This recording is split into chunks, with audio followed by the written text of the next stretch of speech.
Hello friends, welcome back to my channel. My name is Ankur Mendrata. दोस्तों, video में हम बात करेंगे सनी पाजी, सनी देओल, बॉबी देओल और अक्षय कुमार। ये स्टार कैसे फेलियर्स में थे, मतलब खास करके देओल ब्रदर, और अभी कैसे दोबारा से एक अपने उस दौर में आ चुके हैं, वो 90s वाला दौर जो पब्लिक इनको देखना चाहती थी। ये हुआ कैसे, देखो बहुत टाइम तक ना। सबसे पहले बात करते हैं बॉबी देओल की, फिर बात करेंगे अक्षय कुमार की, और उसके बाद करेंगे सनी पाजी की। डिटेल में बात करने वाले हैं। वीडियो को समझने की कोशिश करना मैं कहना क्या चाह रहा हूं। बॉबी देओल गुमनामी के अंधेरे में पहुंच गए थे। एक टाइम था कि भाई सोलो फिल्म ही करते थे भाई साहब, और बढ़िया चल रहे थे। कुछ भी ऐसा नहीं था जो इनके फेवर में ना हो। एकदम से इसकी फिल्म्स ऐसी पिटने लगी कि इनको कोई भी डायरेक्टर, कोई भी प्रोड्यूसर फिल्म्स ऑफर ही नहीं कर रहा था। मतलब सालों साल के लिए घर बैठ गए, कोई काम ही नहीं था। इस बंदे ने बहुत बहुत बहुत बुरा वक्त देखा। पर क्या एक फिल्म आई एनिमल, और इनके सितारे दोबारा से भाई ऊपर पहुंच गए। और आज देखो बॉबी देओल के लाइनअप कमाल हो चुका है। देखो बॉबी देओल जिस दौर में थे ना, बड़े से बड़ा एक्टर ना डिप्रेशन में चला जाता है, सिनेमा इंडस्ट्री छोड़ देता है, वो निकल लेता है। नहीं तो बॉबी देओल जैसा बंदा बना रहा, ठना रहा, और उसने कहा भाई करना है तो करना है। एक फिल्म सलमान खान ने ऑफर करी थी, रेस 3। भाई मामू शर्ट उतारेगा क्या, उन्होंने बोला आप जो बोलोगे वो उतारूंगा। बॉडी बनाई, बॉबी देओल आया। फिल्म नहीं चली पर बॉबी देओल वहां से चला। आश्रम आती है, क्लास ऑफ 83 आती है, रेड चिलीज के बैनर में शाहरुख खान उनको लेकर आए। क्या जबरदस्त काम था। और फिर उनके बाद जो उनकी फिल्म आई थी भाई ZEE5 के ऊपर, लव हॉस्टल, डागर का कैरेक्टर प्ले किया था। वहां से बॉबी देओल ने दोबारा दिखाया कि मेरे अंदर अभी एक्टिंग बाकी है, अगर आप मेरे को रोल देते हो तो। उसके बाद भाई फिर से इनको खाली बैठना पड़ा। But thanks to Sandeep Reddy Vanga, एक 5 से 10 मिनट का रोल बॉबी देओल को कहां से कहां पहुंचा गया। और आज देखो बॉबी देओल के पास इतनी फिल्में हैं, इतनी फिल्में हैं, किसी बड़े स्टार के पास भी नहीं होगी। उनका लाइनअप बाप लेवल का है। अल्फा उनके पास है भाई साहब, हरी हल्ला हरी वीरा मल्लू उनके पास है, थलापति 69 उनके पास है, कंगुआ उनके पास है जो कि अभी नवंबर के मंथ में रिलीज होनी है सूर्या के सामने। और सब में लीड विलन होने वाले हैं। हाँ, कई बार डर लगता है कि सारे अगर आप विलन करोगे तो पब्लिक इससे ऊब ना आ जाए। पर इतना कहना चाहूंगा, जिस हिसाब से बॉबी देओल ने कमबैक करा है ना, ऐसा कमबैक हर किसी को नसीब नहीं होता। वक्त खराब था, बंदा कैसे वापस आया। और आज देखो हर बड़ा एक्टर बॉबी देओल का काम कर रहा है, और हर कोई सोच रहा है अगर बॉबी देओल फिल्म के अंदर है तो कुछ अलग होगा ही होगा। बात करते हैं भाई साहब, एक फिल्म का तो नाम लेना भूल गया, एनिमल पार्क में भी होंगे ही होंगे।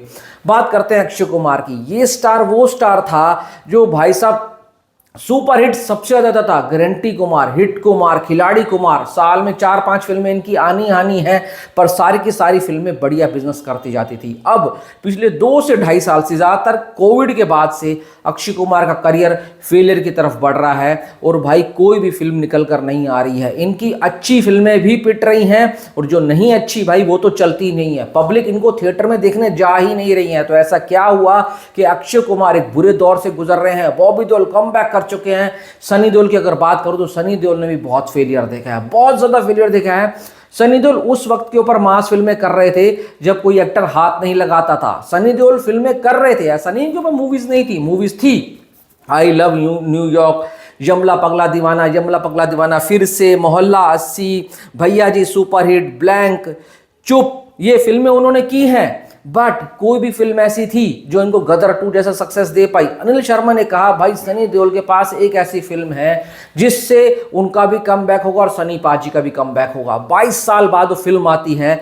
अगर आप उस फिल्म को एक जेन्युइन ऑडियंस के नाते देखो ना, तो उसके अगर आप प्रोडक्शन वैल्यू देखो तो कुछ खास नहीं थी। पर नॉस्टैल्जिया फैक्टर और सनी पाजी को जिस रोल में पब्लिक देखना चाहती थी ना, वो फिल्म उसके ऊपर निकल पड़ी और 500 करोड़ से ऊपर का बिजनेस करे और ब्लॉकबस्टर का टैग लेकर गई। उसके बाद सनी पाजी का करियर देखो जमीन से आसमान छू रहा है। आज उनके पास फिल्मों की लाइनअप है भाई। जाट आनी है जनवरी 2025 में, लाहौर 1947 है, रामायण में वो हनुमान जी का रोल करने वाले हैं, सफर उनकी बनकर तैयार है, एक और बाप मूवी है वो भी बनकर तैयार है, वो कब आएंगे नहीं पता, पर सनी देओल का लाइनअप इतना सॉलिड है, आने वाले 4-5 साल के लिए बॉबी देओल भी बुक है और सनी देओल भी बुक है। अब कुछ लोग ऐसे हैं जो कह रहे हैं देओल ब्रदर्स का कमबैक तो भाई तुक्के में हो गया, ये ऐसे ही है। सनी देओल के लिए खासकर बोला जाता है कि गदर चल गई, ये सोच रहे इनकी सारी फिल्में चल जाएंगी, इसलिए मैं कह रहा हूं ये फेलियर अभी भी इनके साथ चिपका हुआ है। कैसे भी करके ना सनी देओल को जाट फिल्म जो आ रही है ना उससे तगड़ी कमाई करनी होगी, पब्लिक को थिएटर में आना होगा, खींच कर लाना होगा कैसे भी करके, नहीं तो वही कहा जाएगा वन फिल्म वंडर है, वो तो फ्रेंचाइजी वैल्यू के ऊपर चल गई थी और इनकी फिल्में नहीं चली। क्योंकि अगर जाट पिटती है ना तो भाई जो इनका आने वाली फिल्म है लाहौर 1947, वैसे वो आमिर खान के प्रोडक्शन में बन रही है, वो अलग ही फिल्मों की क्लास फिल्म की कैटेगरी में आएगी, जिस हिसाब से उसकी बातें निकलकर सामने आ रही, रामायण तो चलनी है। पर जाट इनकी जो सोलो फिल्म आ रही है ना, जो साउथ के डायरेक्टर गोपीचंद लेकर आ रहे हैं, वो फिल्म का चलना बहुत जरूरी है, तभी असली कमबैक माना जाएगा। शर्त यह है कि वो पब्लिक उनको उसी रोल में देखना चाहती है जिस रोल में वो 90s में दिखते थे, मतलब टोटल मास, चाहे भाई साहब दिमाग हो ना हो, लॉजिक हो ना हो, उनको मास देखना है, उनको सन्नी पाजी को फाइट करते हुए देखना है। और गोपीचंद एक डायरेक्टर ऐसे ही हैं, वो उस तरीके से प्रेजेंट तो करने वाले हैं, उनको भी पता है उनके हाथ में एक ऐसा मास एक्टर लगा है जो कुछ भी करेगा ना तो भाई पब्लिक उनको पसंद करेगी। हाँ, कहानी में दम होना जरूरी है, तभी हिंदी ऑडियंस से इस एक्टर को एक्सेप्ट किया जाएगा, क्योंकि गदर अलग तरीके से चली है और जाट जो है इसके ऊपर बहुत बड़ी रिस्पॉन्सिबिलिटी है, सनी देओल के ऊपर बहुत बड़ी रिस्पॉन्सिबिलिटी है कि वो कैसे जाट फिल्म को भी एक सुपर हिट बनाते हैं। अगर जाट चल पड़ी तो मैं आपको बता रहा हूं, लिख कर दे सकता हूं, आज जो सनी देओल के पास फिल्म्स है ना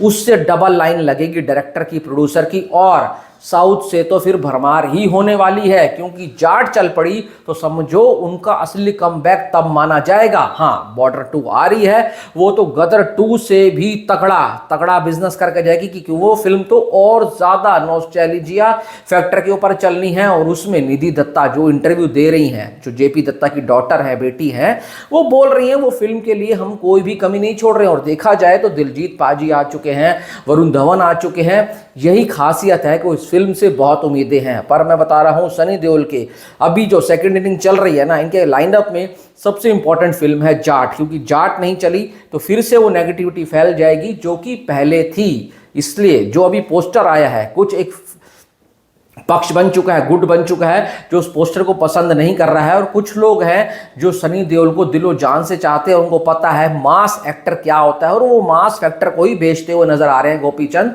और वो क्लिक कर गया तो समझो मजा ही आ जाएगा। और अक्षय कुमार के लिए भी मेरे को लगता है कि अब उनका कमबैक होना चाहिए, क्योंकि स्काई फोर्स और जाट का भाई क्लैश होना है। अब देखते हैं कौन सी फिल्म निकलेगी कौन सी नहीं निकलेगी, पर इतना बड़ा वीकेंड नहीं है कि दोनों टकरा रहे हैं। मैं तो चाहूंगा दोनों एक्टर को इस वक्त बहुत बड़ी सुपरहिट की जरूरत है, अगर क्लैश ना हो तो बहुत अच्छा है भाई, स्काई फोर्स पीछे निकल जाए, क्योंकि स्काई फोर्स भी बहुत तगड़ी फिल्म होने वाली है, मैड रॉक की है, और वो भी एक फिल्म में दम लग रहा है। अक्षय कुमार का कमबैक बहुत जरूरी है, जैसे कि बॉबी का हुआ है। अब बॉबी क्या है ना, लीड रोल में नहीं, लीड विलन में आते हैं, विलन का दायरा बहुत बड़ा होता है, उनके पास बहुत कुछ है करने को, पर हीरो को एक दायरे में रहकर काम करना होता है। पर जब संदीप रेड्डी वांगा का विलन होता है ना, तो वहां विलन हीरो दायरा नहीं होता, वहां हीरो भी विलन की तरह भाई नो लिमिट होती है, और वो उसी तरीके से चलता है। पर हर रोज तो संदीप रेड्डी वांगा बॉबी देओल को नहीं लेकर आएंगे ना, उनका भी आने वाला जो लाइनअप है ना, उसमें उनको कुछ काम ऐसा करके जाना होगा जो पब्लिक उनको कहे हाँ भाई ये भी सिर्फ एनिमल वन फिल्म वंडर नहीं है। और अक्षय कुमार के लिए बहुत जरूरी बात है कि वो किस तरीके से अपना आगे लाइनअप लेकर जाते हैं। अक्षय कुमार के लिए सबसे बड़ी बात क्या करनी है इनको, कि एक साल के अंदर ज्यादा फिल्में नहीं लेकर आनी है, 2 या 3 बार आओ, इससे ऊपर मत आओ। 4-4, 5 बार आते हो तो पब्लिक के लिए ओवरडोज हो जाता है। देखते हैं जाट फिल्म आएगी तो क्या होगा, पर उम्मीदें बहुत ज्यादा है। जाट चल पड़ेगी तो समझो फिर सनी देओल चल ही पड़ेंगे। बाकी आपकी क्या राय जरूर बताना। Thanks for watching.